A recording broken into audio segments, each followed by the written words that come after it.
آپ کو براہ راست لیے چلیں گے. معاون خصوصی فردوس عاشق عوان اس وقت پریس کانفرنس کر رہی ہیں. بیٹوں کو سلام پیش کرتی ہوں جنہوں نے اپنے پاک لہو کو اس پاک دھرتی میں شامل کر کے پاکستان کی جغرافیائی سرحدوں کی ہمیشہ حفاظت کی. آج چونکہ 8 محرم الاحرام کے سلسلے میں جو یہاں حسین سب کا بین المذاہب ہم آہنگی کے ساتھ جڑی حکومت کی ایک کوشش، اس کو آگے بڑھاتے ہوئے اس سیمینار میں ہم انشاءاللہ تمام بین المذاہب ہم آہنگی کے ساتھ جڑے وہ محرکات، وہ کاوشیں اور حکومت پاکستان کا اس پاکستان کے اندر بسنے والے ہر مکتبہ فکر اور سوچ سے تعلق رکھنے والے پاکستانی شہریوں کے آئینی مذہبی حقوق کو تحفظ دینا اور اسے حکومتی سطح پہ سہولت کاری فراہم کر کے قیام پاکستان سے استحکام پاکستان اور پھر تعمیر پاکستان کے سفر میں ان کو حصے دار بنانے کا جو عزم ہے وزیر اعظم پاکستان کا، انشاءاللہ یہ حکومت جو ہے قائد اعظم کے پاکستان کی پاسبان بن کے تمام مکتبہ فکر کے افراد کو تحفظ دیتی رہے گی. آج چونکہ 2 اہم جو ایشوز ہیں جو وزیر اعظم پاکستان کی ہدایت پہ قوم کو کمیونیکیٹ کرنے ضروری ہیں. ایک چونکہ سیالکوٹ جہاں ہم بیٹھے ہیں یہ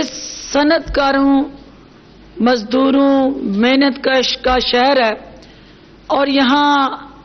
اسمال میڈیم انٹرپرائزز دنیا بھر میں ایکسپورٹ کے ذریعے اپنا ایک کلیدی کردار ادا کر رہی ہیں اور پوری دنیا میں یہ شہر جو ہے شہر سیالکوٹ صنعتی ترقی کے حوالے سے جانا جاتا ہے اور ایک خصوصی پہچان اور شناخت رکھتا ہے. وزیر اعظم پاکستان نے صنعتوں میں کام کرنے والے مزدوروں کے حقوق کا تحفظ یقینی بناتے ہوئے کاروبار میں آسانیاں پیدا کرنے اور صنعتوں کے فروغ کے لیے جو حکومت نے عملی اقدامات اٹھائے ہیں، وزیر اعظم پاکستان نے اس کے لیے اپنی سربراہی میں کچھ اس ملک کی وہ 6 یونٹس بیمار صنعتیں جو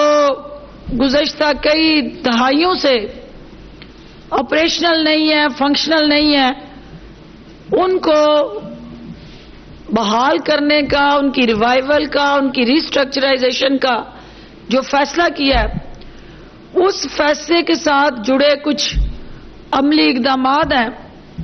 جو میں میڈیا کے ذریعے قوم کو بتانا چاہتی ہوں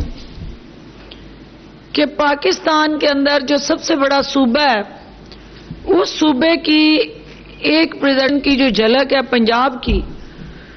اس کو سامنے رکھتے ہوئے پاکستان میں جو صنعتی یونٹ صوبہ پنجاب میں رجسٹرڈ ہیں وہ 2,26,600 ہیں، جو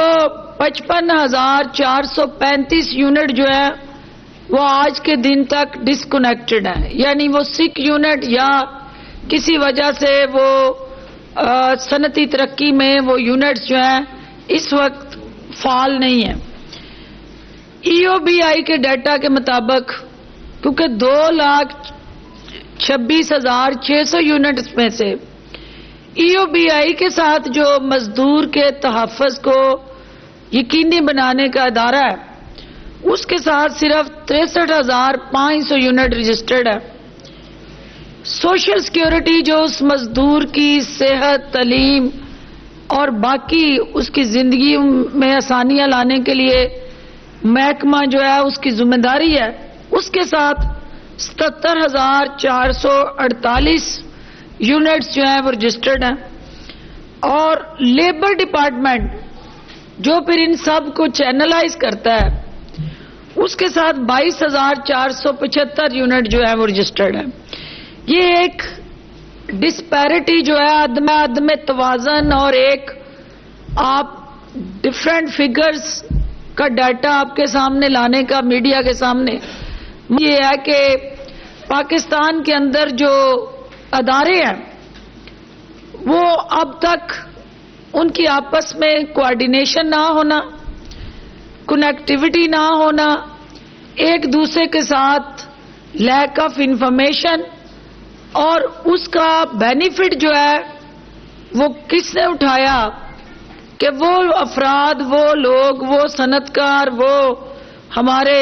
فیکٹری اونرز جو ان مزدوروں کی رجسٹریشن جو ان کا حق ہے ای او بی آئی میں، سوشل سیکیورٹی میں اور دیگر تمام سہولتوں کے لیے جو اپنا پسینہ بہاتا ہے ان صنعتوں میں، وہ دن رات اس صنعت کا پہیہ چلاتا ہے لیکن اس کے گھر کا چولہا نہیں چلتا. تو وہ مزدور محنت کش جو ہے وہ ترجیحات جو حکومتی ہوتی ہیں اس کا فائدہ نہیں اٹھا سکتا اور اس کے حقوق کا بہتر تحفظ یقینی نہیں بنا جا سکتا، کیونکہ ڈیٹا جو ہے وہ ایکوریٹ نہیں ہے، اور ایک ون ڈیٹا بینک نہ ہونے کی وجہ سے حکومت کوئی یونیفارم، کنسسٹنٹ اور ایک سالڈ روڈ میپ کے ذریعے result oriented practical implementation plan جو ہے وہ نچلی سطح پہ اس کو متعارف نہیں کروا سکتی تھی. یہ جو ڈیٹا بینک اس وقت پنجاب سے اکٹھا کیا گیا،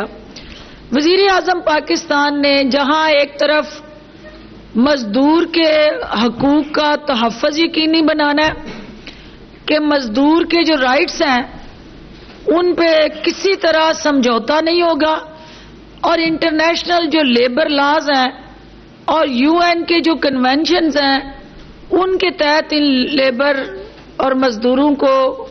محنت کش کو حکومت تحفظ دینے جا رہی ہے. لیکن اس کے ساتھ ساتھ کہاں تحفظ دیا جائے گا؟ جو صنعت ہوگی، اور اگر صنعت نہیں چلے گی تو مزدور کے گھر کا چولہا نہیں چلے گا. صنعت نہیں چلے گی تو پاکستان کی معیشت کا پہیہ نہیں چلے گا. صنعت نہیں چلے گی تو آپ کا اوور آل جو ایکسپورٹ کا ایک ٹارگٹ ہے پاکستان کا وہ اچیو نہیں ہوگا، اور جب صنعت نہیں چلے گی تو آپ کا تجارتی خسارہ جو ہے وہ کم نہیں ہوگا. تو اس کا نقصان کیا ہوگا کہ آپ کے روپے پہ پریشر رہے گا اور وہ انفلیشن بڑھے گی. جب افراط زر بڑھتی ہے تو مہنگائی بڑھتی ہے، اور جب مہنگائی بڑھتی ہے تو پھر اس کے ساتھ بے روزگاری بڑھتی ہے. تو بے روزگاری کو ختم کرنے کے لیے اور مہنگائی کو ختم کرنے کے لیے وزیر اعظم پاکستان نے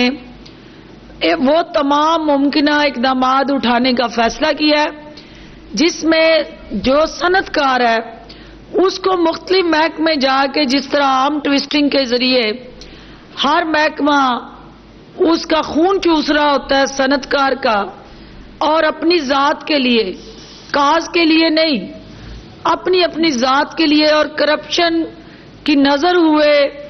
یہ ادارے جو تھے وزیر اعظم پاکستان نے وہ کرپٹ پریکٹسز کو ختم کرنے کے لیے تمام صنعتی یونٹس کے اندر انسپیکٹر لیس رجیم شروع کرنے کا اعلان کیا ہے. اور انسپیکٹر لیس رجیم کا مقصد یہ ہے کہ آپ جو جگہ جگہ ہمارے مختلف محکموں کے انسپیکٹر آ کے ان صنعت کاروں کے لیے پریشانیاں پیدا کرتے ہیں